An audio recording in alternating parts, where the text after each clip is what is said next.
If you want to build an aesthetic anime character physique but you either don't have much free time or you're just a lazy motherfucker like me, then this video is for you. In today's video, I'll teach you how to build a main character physique spending less than 4 hours a week total on training. This is the exact way that I trained for more than a year, and it took me from this skinny fat NPC little side character to a real life anime protagonist. So if you want to go through the exact same transformation while putting in the minimum amount of effort, then you need to watch this video. Let's get started. This is something I understood pretty early on about myself. I'm a huge min-maxer and over-optimizer. If you don't know what a min-maxer is, it's basically a term that's used often in video games, and it basically describes somebody who wants to minimize the amount of effort that they need to put in while maximizing the amount of results. Basically using the minimum amount of effort or levels or skill points to bring out the absolute maximum possible results. And this approach to gaming, and honestly to everything in life, really resonates with me. I remember back when I still used to play video games. This one night I came back home from school, sat on my PC, and I wanted to play some Baldur's Gate 3. If you know what kind of game it is, you know that there is a lot of stuff that you can optimize, a lot of,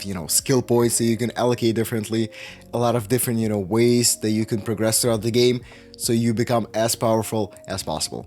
And that was my goal. And that particular day, I sat down at my PC, I opened up the game, and on my second monitor, I opened up a wiki for the game. And my plan was to go and level up my character, go get the best possible loot that I could in the current location, the current level of the game. And also open up YouTube, and I started researching what kind of best build I can do for my character, for my class. Where are all the best items hidden? What's the best progression that I should take? Even to the point of which side quests I should do first so that I become as powerful as possible with the minimum amount of work. And this is how I would play the game almost every single time. I would always have the game open, and on my second monitor I would have either the wiki or YouTube open. And safe to say, this approach has really seeped into a lot of areas of my life. This sort of desire for everything to be as optimized as possible, as effective as possible. And chances are, if you're watching this video, this is exactly what you want. This is exactly what you need. Either you don't really have much free time for fitness and you just want to put the minimum amount of effort in to actually build an aesthetic physique, or you're just an optimizer like me and it's either fun for you, or again, you're kind of lazy and you just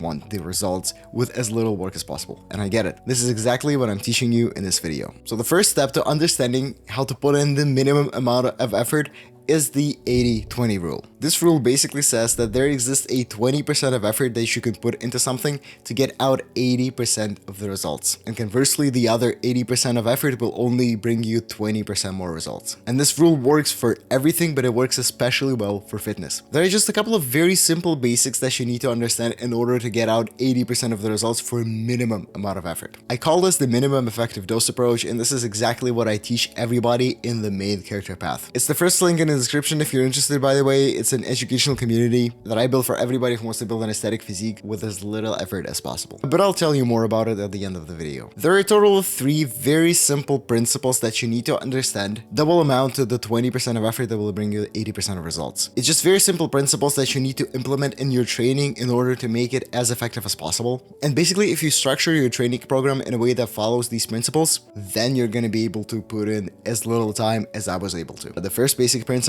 is training to failure. You need to take every single set of every single exercise that you do to complete muscular failure. That basically means that at the end of each working set, you're basically not going to be able to do any more reps no matter how hard you try. You just sit there and push and it just doesn't come out. That is what training to failure is. And that is what is going to allow us to stimulate the muscle as effectively as possible and will bring the most amount of growth possible. Literally 1 or 2 working sets taken very close to failure, taken completely to failure, are going to be more effective than 10 sets, taking 5 or 6 reps shy of failure. So this one is super important to understand. Now, the second basic principle is how many sets you need to be doing per week, your weekly volume. You want to have in your program 6 to 10 working sets per each muscle group per week. That means every single major muscle group that you're training, so chest, back, shoulders, quads, and so on, needs to have at least 6 and up to 10 working sets taken fully to failure every single week. It can obviously be divided into multiple workouts, and I'm actually gonna recommend you the best low effort splits later on in the video. And the third basic principle is that you need to train every single muscle group at least twice a week separately. So you need to structure your program in a way that you train chest at least on 2 separate occasions throughout the week. And obviously like every other muscle group, back, shoulders, arms, fucking calves. And these are the 3 basics that all of the minimum effective dose approach is built upon. If you just apply these 3 basic fundamentals to your training, that is what's gonna allow you to spend so little time in the gym training and still get out extremely efficient results. Now, the very important thing that I need you to understand is that all of this minimum effective dose 80-20 thing is not possible if you're not going to be tracking your nutrition in training. I constantly preach that you need to be working with data and not assumptions, and investing just so little time and effort into actually tracking all of your stuff, tracking your nutrition, tracking your weight, tracking your workouts, progressive overload and such, is what's actually going to allow us to put in so little effort. Because if you just spend a little bit of time setting up the system, then the system is going to work for you and it's going to save you hours and hours in the long run. To actually be able to properly min-max your fitness, you always need to work with data and with concrete numbers. So checking your food, your calories, checking your workouts, your progressive overload, and checking your weight every single day is a non-negotiable. And now you understand what is actually behind the low effort approach, the minimum effective dose approach. Let me share with you the splits that I found work best with this approach. So for the minimum effective dose approach, you want to be training anywhere between 2 to 4 times a week. 4 times a week is already kind of leaving the minimum effective dose, because honestly you can very well grow with 3 days a week, and 2 days a week is more of a maintenance sort of training. Like, you're not going to be growing as effectively, and you might as well add a 3rd day to fully maximize your muscle building potential. So if you want to train 3 days a week, the split that I recommend is a 3-day full body split. That means that for every single day that you're in the gym, you're going to be training every single muscle group. Let's say you're training on Monday, Wednesday, and Friday, and every day you're going to be training the same exact thing, full body. You need to be training chest, back, shoulders, biceps, triceps, quads, hamstrings, maybe calves, maybe forearms, and maybe neck, if you are willing to invest a little bit more time to get a more well-balanced aesthetic physique. And if you're willing to invest 4 days into the gym a week, the split that I recommend, and I don't hear anybody talking about, is the upper lower upper full body split. Basically, instead of doing a normal upper lower split where we train upper body twice a week and lower body twice a week, I replaced one of the lower days with a full body day so that we can get more volume for the upper body, the thing that actually matters the most for aesthetics, and our lower body is at a lower volume but is still able to grow. And these are the splits that both I and my clients ran for the longest time, and we've all seen amazing growth with them. While I was doing the 3-day full body split back in 2025, I was training maybe 4 or something hours a week, which is exactly what I promised you. And now the final part of this video is some time-saving tactics that you can use during and between your workouts to make sure the workouts themselves are as short as possible. So the number 1 tactic is avoiding redundancy in your workouts. Basically, you don't want to have exercises that kind of overlap the muscle groups. Like if you're on a 3-day full body split, you don't really want to have more than 2 to 3 sets of back per day. And you'd rather just do 1 exercise for back instead of doing like an exercise that would target another part of the back. Because then you're just kind of like wasting time on the thing you've already trained that day. If that makes sense. I would recommend that you choose just 1 best exercise for every single muscle group. To be honest, the exercise selection doesn't really matter that much, especially for the minimum effective dose approach. Like anything that is training the muscle is going to be effective enough. The most important thing is that you take every single set to failure, train at least twice a week, and do 6 to 10 working sets per week per muscle group. But I do actually help you a little bit with exercise selection and what exercises to do for each muscle group in the main character body course as part of the main character path community. And now the next time-saving tactics is having a lot of compound movements in your workouts. Compound movements are exercises that train multiple muscle groups at the same time. For example, a lat pull down or a pull up trains both your biceps, your upper back, and your lats at the same time. And every time you do a set of a back exercise, like a lat pull down or a pull up, you track it as 1 working set, and you can also track it as half a working set for a minor muscle group.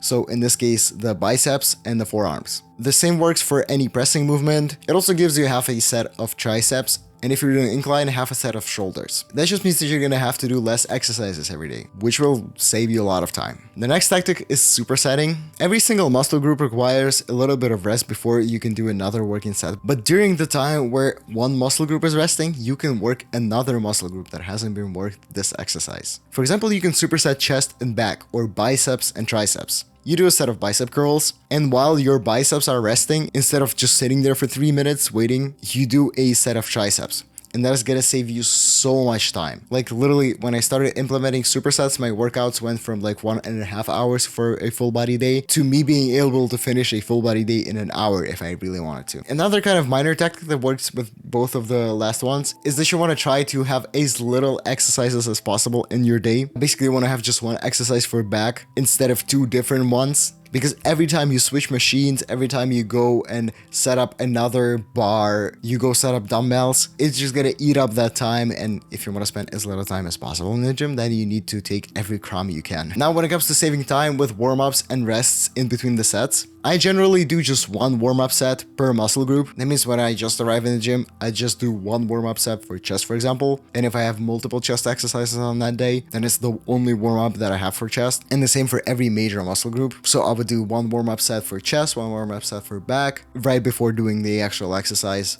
One warm-up set for quads and for hamstrings. And these are the only warm-up sets I do, because if you did back and you have biceps right after, then your biceps are already warmed up, so you don't really need to spend a warm-up set on them. And when it comes to rest times, I recommend that you rest anywhere between 2 to 3 minutes between each set. I know it might actually sound long, but we really want to rest at least 2 minutes between sets in order to maximize the muscle building potential and recovery between sets. So 2 to 3 minutes is kind of the golden middle. I usually rest for 3 minutes because I would rather spend a little bit more time in the gym and have a bit better recovery between the sets, so I can push each set harder. So let's recap everything we've learned about saving time so far. This is all built on the 80-20 approach, and I call this the minimum effective dose strategy. Basically, we can put in the minimum amount of work while getting out a maximum amount of results. And the basics that the whole approach is built upon is: number 1, you need to take every single set to failure. Number 2, you need to train every muscle group at least twice a week. And for the total volume, you want to get at least 6 working sets a week and up to 10 working sets a week for each muscle group. The best splits that I recommend, especially for beginners or for anybody who wants to minimize their time in the gym, is the 3-day full body split, or you can also do a 4-day upper, lower, upper full body split. And there are some time saving tactics such as avoiding redundancy, doing compound movements,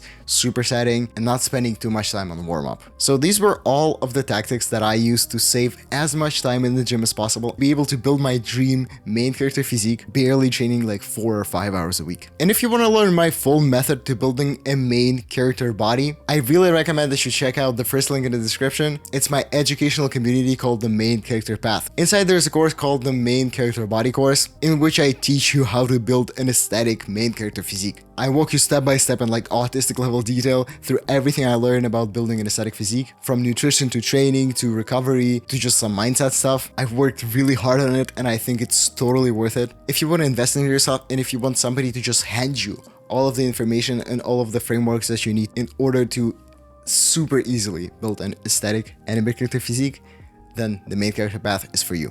It's the first link in the description. Go check it out. Love you. Stay strong. Stay lazy. Don't train at all. Cheers.